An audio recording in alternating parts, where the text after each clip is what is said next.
Who are you? What do you do? And why are you here? We'll just go. Let's do clockwise. Let's go. Let's do it. Go for it. I've already forgot Sorry, the question. who are you? let's just do who are you and where you're from. Okay, yeah. So I'm Stuart Hurst, MD, Accounts and Legal. I'm Bobby. I have a bookkeeping practice called 3B Bookkeeping. I'm Rebecca, and I'm the director of Accounting Made Easy. I'm Rachel, and I'm the founder of Accountancy and Strivex Accountants.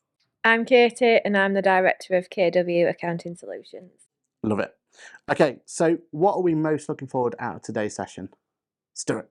At today's session, I am probably most looking forward to catching up with people in the flesh. Obviously, it's been a virtual group for quite some time now, and while that's great, for me, you can't beat that personal connection. And there'll be just nuggets that come out of general conversations, I'm sure, along the way. I agree with Stuart, actually getting to know the faces behind the screens and meeting people who have actually inspired me quite a lot. For me, it's sort of the same thing. So just meeting everybody face to face and having the time to chat properly, which I don't think you get the chance to do a lot of the time. But also plenty, as you say, of nuggets to take away. And I always find it really interesting listening to other people and find out about their practice. So yeah, for me, it's quite exciting. I think the best thing about our group is that it's encrypted, whether it's WhatsApp or those Zoom calls. Like, it's like we've all signed an NDA, and it has created such a safe space for everybody to be really vulnerable and really brave with what excites us and what scares us. And so to get that in real life, I was saying to James on the drive up this morning, it's like Edinburgh Fringe. Like, the people who are talking are here, like testing content, testing ideas, asking questions to the audience in a way that actually we'll probably be using this to curate talks that happen on stage at Accountex next year. And so this is the new Accountancy Fringe Festival. I'm really looking forward to just hearing other people's tips, because everybody's sort of been at the start-up place of your journey and sort of finding out how, whatever stage you're at in your accountancy practice, you've got a different kind of struggle, whether like you're a sole practitioner or whether you've got a firm and you've got 20, 30 staff under you. So it's just finding out like different ideas, what works for different people, really. Love it. All right, let's give a big shout out to Sam here. So what's your big highlight about the location? These offices are amazing. A lot better than my office in my living room, which was on my landing until last month. We've had an upgrade. I like that. One highlight that you would take away, that you'd want in your office? What would I want in my office? Yeah, what would you take away? If you could put it in your car now and take it with you. This mustard sofa. Oh, okay. I love mustard. Yeah. Can I take everything? Well, yeah. That's a bit greedy, but yeah, if you want to. You know, I actually really like all of the notes and sayings that he's got on the walls, because it's just a little bit of affirmation. So I think I'd like to take that. So there's one over here that says, enjoy what we do. I think sometimes we can get really focused on having to do the doing and not really, you know, enjoying ourselves and experiencing it. on a bad client and looking at it. enjoy what I do. Anyone who's followed our journey knows that we have an endless office space journey, because there's just too many of us and not enough space, and it's all really expensive. So even that, like, as an example of the bond that has established, me and James walked in and we were like, how much is your rent, Sam? This is such a nice place. I love the high ceilings, the open walls, exposed brick. It gives like New York apartment vibes. Yeah, literally absolutely love it. I think the drinks fridge is amazing. I saw there was like some soft drinks, but then I think there was some beers as well, which I think with this sofa, it's almost like a counselling sofa. So if you come in for your meeting, you know, you can sit and have a beer, talk to your accountant, tell them about all your problems that you're facing, and it just makes it a bit less formal, which I think a lot of people probably like as well. I would say this place absolutely reeks of Gravitate Accounting. I had a dramatic pause there purposely. I had planned that. But you look around, you know, their vibe, the image they give off, that Sam gives off, the persona, the branding, the social media, you can feel it in the building and that's not just merchandise on the wall, it's the whole structure and setup that the guys and girls have got. And if I was to pinch something, there's a nice bookshelf there. There's a few books that I've not read, so there's Making the Boat Go Faster. So I reckon I could fit it just in there and sneak out with it.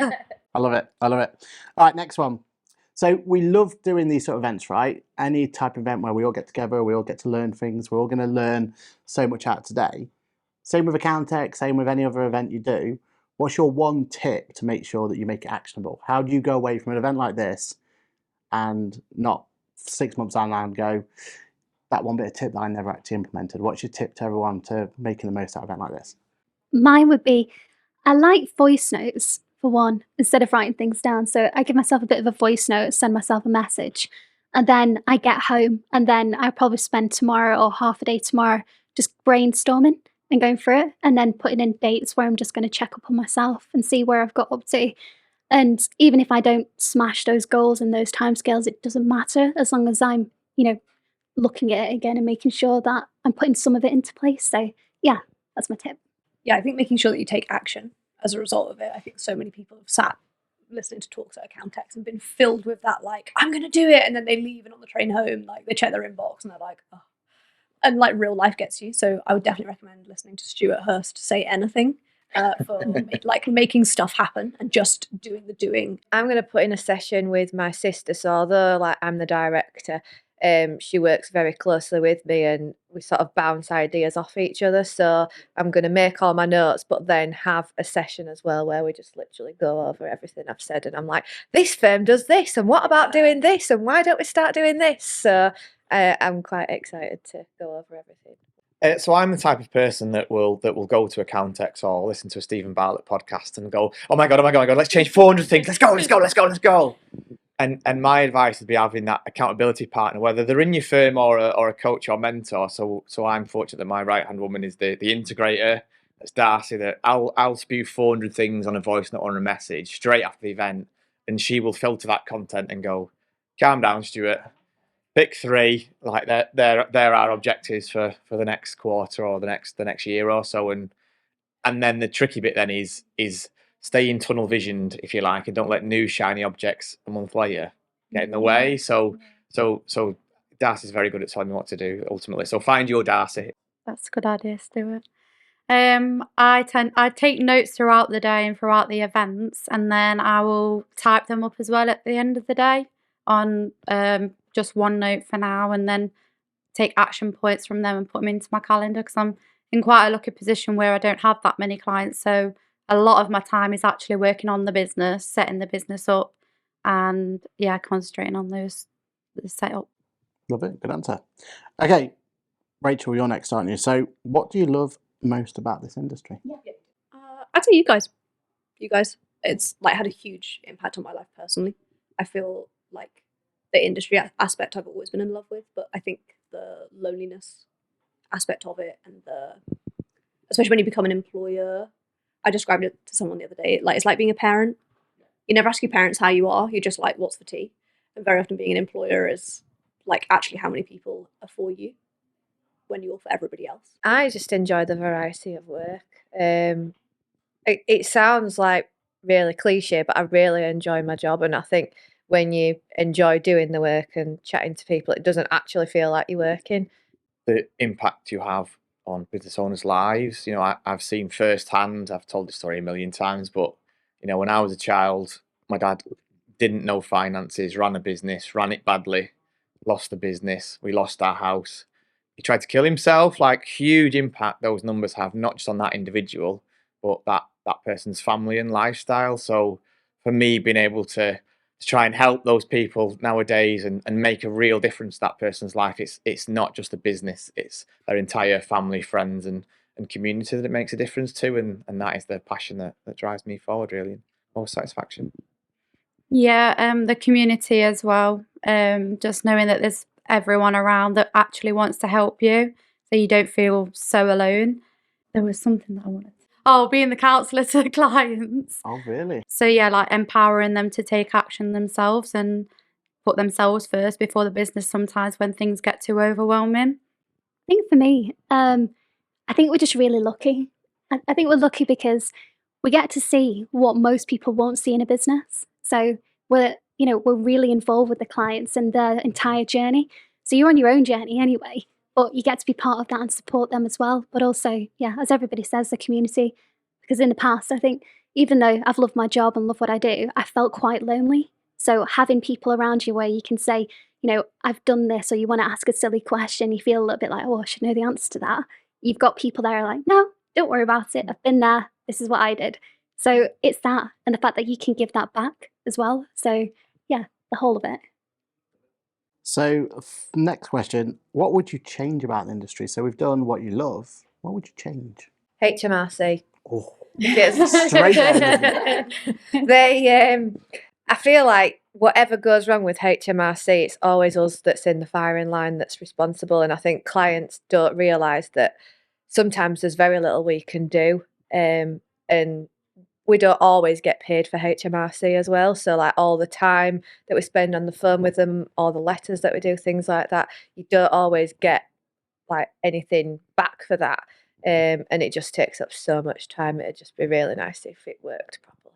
It's a tricky one, that. I would probably say if I could change one thing, there's still a huge amount of bureaucracy and paperwork behind the scenes. And I understand, there's AML checks and the security side of things, but some things is still very paper-based. You get codes in the post, and that it's not quite as slick as it should be, if you like. And there's a hell of a lot like onboarding clients that is still quite cumbersome, and with the technology we've got today, should be quicker, really.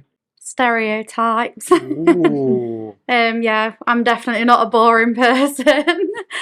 Sometimes when I tell people that I do accounting, they're like, really? Like you? I'm like, well, yeah, we're not all boring, For me, it would be the barriers to entry. So these days, I think we can do a better job at, opening the doors to more people in the industry and telling them how they can get into the industry, and more of our journeys, and, how to just make the whole process easier and make things, if people can't attend college and things, make that more flexible for them. But also give them more guidance about what they can do with their careers. So it doesn't matter what qualification it is, where can that lead to? So just the whole of it, I think we can just be a bit more transparent and be a bit more supportive. Yeah, I echo Bobby and Rebecca. I think I was a free school meal kid. I came from a family, my dad couldn't read and write, never went to school. My other parent was a full-time parent. I was told by a careers advisor not to become an accountant because it is boring. And so I think for me that's why there's a huge element to storytelling within so much of my content, because it is so much more than I ever expected it to be. And whether you're in industry, being able to combine, if you love Formula One, go and be an accountant in a Formula One team. If you love like media, go and work for a media production company. So being able to combine your passions. So storytelling, conveying that passion, reducing the barriers to entries with things like bursary schemes, and just taking them out one by one. So yeah, I echo what these guys said. I love it. Okay, so we like to make sure that we can be efficient in everything we do. We like to make sure that we get tasks done, etc., etc. So what's the top of your tech stack? What is that one item? And it can be an app on your phone, it can be a social media platform, it can be just something that you would tell anyone who's either looking to start their own practice or work in accounting. What's that one item or that one piece of app that you think is absolutely you could not live without? The app I couldn't live without. I mean, there's 1,000, but there's one that really helped with process-wise and get things in ship shape, and that was Dex Precision, formerly Xavier Analytics.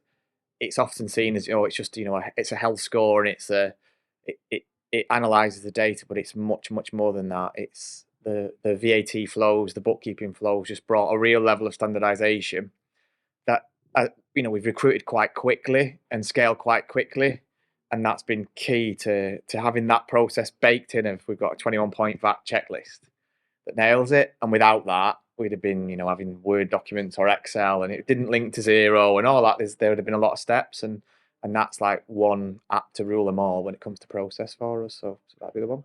For me, it's Client Engager. I was speaking to Johan yesterday about how you're listening to the users of the system and open for new ideas, and it's continuously developing to how we want to use the system itself. And for me, especially as well, again, because I don't have many clients, price-wise, it's a no-brainer. Love it. See, for me, it's Taxstone. So that's my CRM system. And the reason why that is more so than others is because I think when you're first starting out, or even when you've got an established practice, you end up with 100 different ways of communicating to a client sometimes. And whilst that can be a good thing, sometimes I've heard stories of people having, WhatsApp messages from clients, and then they're getting emails, and then they're getting phone calls and all sorts of things. And it's hard to manage all of that. So in Taxstone, we've got an option in there where we've got a chat. So it's almost like WhatsApp. But if a client attaches anything, it goes into their file. If they send an email, it goes into their file. So everything's captured. So that saved me, I don't know how many hours. And it's also, from that perspective, you can see when a client has seen your message. They can see the other way around as well. So they've read it and just not actioned it. And also it's the same with checklists. So they can fill in checklists, questionnaires, etc. instead of, again, sending out an email or maybe even a paper version of that. So it's just saved a lot of time. Love it. Yeah, CRM for us, again, number one, whether that's for me as the owner who works on the business all the way through to our team would open our CRM platform before they ever open their emails to see what their day looks like. From my perspective, it's dashboards, how many clients have we got, who's won, who's lost, what's the churn rate, who's in the pipeline, like having explicit clarity on the value of the portfolio at any day. Yeah, mine would be Accountancy Manager. I've used another software provider which I didn't get on very well with at all, and so far Accountancy Manager is working really well for me. And I think when you're setting up your business, the amount of things that you can streamline, like sending out engagement letters and collecting all your clients' information, and even just getting like a 64/8 from HMRC, the things that you can automate save you a lot of time, especially when it's just like one person. Love it. Nice one. Okay, well, we're running out of time here, so a final question. What would you like to plug? I'll have to go first. Do you need to go first? Yes, please. So you can find me on, obviously, on YouTube with Miss Finance Tutorials, on TikTok under Miss Finance Accounting. I'm also got my website, which is Accounting Made Easy, which is supposed to be Electronic Accounting Made Easy. That's why that's the title. All over Facebook and LinkedIn. You can talk to me anytime about anything, and I'll always listen and help you where I can. Love that. Yeah, I would love to see you guys wherever you can shoot content. So I create long and short form content under the handle at accountant_she on Instagram, TikTok, YouTube, and LinkedIn. I've got Practice Makes Perfect, which is the off-the-shelf course to launch and scale your own accountancy practice. And coming in November 2023, we've got the marketing course for accountants that I didn't have. Loving it. You can find me personally on LinkedIn at Katie Wilkinson. You can find me on Facebook and Instagram, KW Accounting Solutions. You can search me on LinkedIn. Stu Hurst Cloud is actually my LinkedIn handle, if you want to find that. And on TikTok is probably the place I live, which is the Accountancy League. So I have an Instagram and Facebook page, 3B Bookkeeping, but I am in the process of going limited and completely rebranding.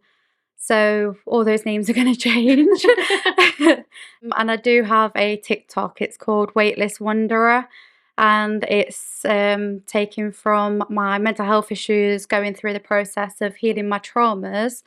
And then I'm developing that into my business as well.